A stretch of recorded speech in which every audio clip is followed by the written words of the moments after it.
Hello Mark, I'm Julia He Chunying. I'm a freshman, number 18. Today I'm going to have a speech given by Iliff. One more reason to get a good night's sleep. Sleep is something we spend about a third of our lives doing, but do any of us really understand what it's all about?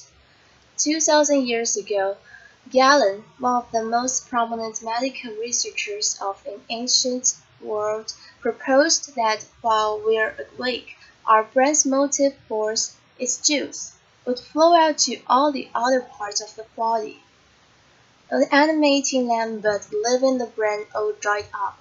And he thought that when we sleep, all the moisture that filled the rest of the body would come rushing back, rehydrating the brain and refreshing the mind. Now, that sounds completely ridiculous to us now, but Galen was simply trying to explain something about sleep that we all deal with every day. See, we all know based on our own experience that when you sleep, it clears your mind, and when you don't sleep, it leaves your mind murky. But while we know a great deal more about sleep now than when Galen was around, we still haven't understood why it is that sleep, of all of our activities, has this incredible restorative function for the mind. So today, I want to tell you about some recent research that may shed new light on this question. We found that sleep might actually be a kind of elegant design solution to some of the brain's most basic needs, a unique way that the brain meets the high demands and the narrow margins that set it apart from all the other organs of the body. So almost all the biology that we observe can be thought of as a series of problems and their corresponding solutions. And the first problem that every organ must solve is a continuous supply of nutrients to fuel all those cells of the body. In the brain, that is especially critical. Its intense electrical activity uses up a quarter of the body's entire energy supply, even so the brain accounts for only about 2% of the body's mass. So the circulatory system solves the nutrient delivery problem by sending blood vessels to supply nutrients and oxygen to every corner of our body. You can actually see it in this video here. Here we imagine blood vessels in the brain of a living mouse. The blood vessels form a complex network that fills the entire brain volume.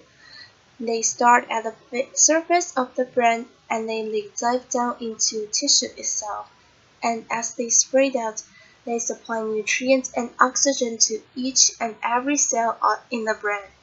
Now, just as every cell requires nutrients to fuel it, every cell also produces waste as a byproduct, and the clearance of that waste is the second basic problem that each organ has to solve. This diagram shows the body's lymphatic system, which has evolved to meet this need.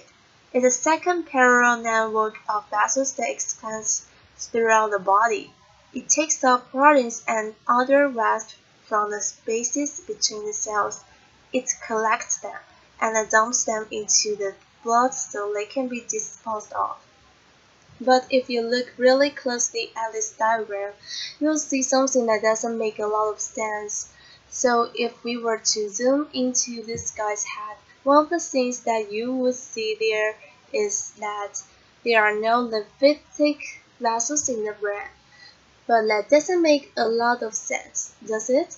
I mean, the brain is this intensely active organ that produces a correspondingly large amount of waste that must be efficiently cleared, and yet it lacks lymphatic vessels, which means that the approach that the rest of the body takes to clearing away its waste won't work in the brain. So how, then, does the brain solve its waste clearance problem? Well, that seemingly mundane question is where our group first jumped into the story, and what we found as we dove down into the brain. Down among the neurons and the blood vessels was that the brain's solution to the problem of vast clearance. It was really unexpected. It was ingenious, but it was also beautiful. Let me tell you what we found. So the brain has this large pool of clean, clear fluid called cerebrospinal fluid. We call it the CSF. The CSF fills the space that surrounds the brain, and waste from inside the brain makes their way out to the CSF, which gets dumped, along with the waste, into the blood. So in that way, it sounds a lot like the lymphatic system, doesn't it? But what's interesting is that the fluid and the waste from inside the brain, they don't just percolate their way randomly out to these pools of CSF. Instead, there is a specialized network of plumbing that organizes and facilitates this process. You can see that in these videos. Here, we again imagine into the brain of living mice. The frame on our left shows what's happening at the brain surface, and the frame on your right shows what's happening down below the surface of the brain within the tissue itself. We've labeled the blood vessels in red, and the CSF that's surrounding the brain will be in green. Now, what was surprising to us was that the fluid on the outside of the brain, it didn't stay on the outside. Instead, the CSF was pumped back into and through the brain along the outsides of the blood vessels, and as it flushed down into the brain along the outsides of these vessels, it was actually helping to clean the waste from the spaces between the brain cells. If you think about it, using the outsides of these blood vessels like this is a really clever design solution, because the brain is enclosed in a rigid skull and it's packed full of cells, so there is no extra space inside it for a whole second set of vessels like the lymphatic system. Yes, the blood vessels, they extend from the surface of the brain down to reach every single cell in the brain, which means that fluid that traveling along the outsides of these vessels can gain easily access to the entire brain volume. So it's actually this clever to make it so you don't need them. And what's amazing is that no other organ takes quite this approach to clearing away the waste from between its cells. This is a solution that is entirely unique to the brain. But our most surprising finding was that all of this, everything I just told you about, with all this fluid rushing through the brain, it's only happening in a sleeping brain. Here, the video on the left shows how much of CSF is moving through the brain of a living mouse while it's awake. It's almost nothing. Yet in a sane animal, if we wait just a little while until it's gone to sleep, what we see is that the CSF is rushing through the brain, and we discovered that at the same time when the brain goes to sleep, the brain cells themselves seem to shrink, opening up spaces in between them, allowing fluid to rush through and allowing waste to be cleared out. So it seems that Galen may actually have been sort of on the right track when he wrote about fluid rushing through the brain when sleep came on. Our own research now is 2,000 years later suggests that what's happening is that when the brain is awake and is at its most busy, it's put off clearing away the waste from spaces between its cells until later, and then, when it goes to sleep and doesn't have to be as busy, it shifts into a kind of cleaning mode to clear away the waste from the space between its cells, the waste that accumulated throughout the day. So it's actually a little bit like how you or I, we put off our household chores during the work week when we don't have time to get to it.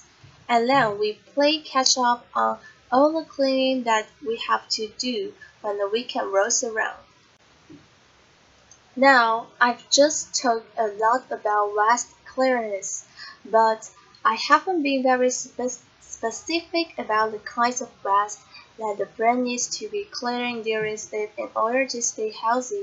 Two waste products that these recent studies focus most on is amyloid beta, which is the protein that's made in the brain all the time. My brain's making amyloid beta right now, and so is yours. But in patients with Alzheimer's disease, amyloid beta builds up and aggregates in the spaces between the brain cells instead of being cleared away like it's supposed to be.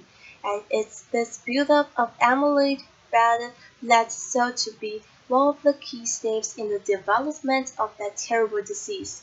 So, we measured how fast amyloid beta is cleared from the brain when it's awake versus when it's asleep.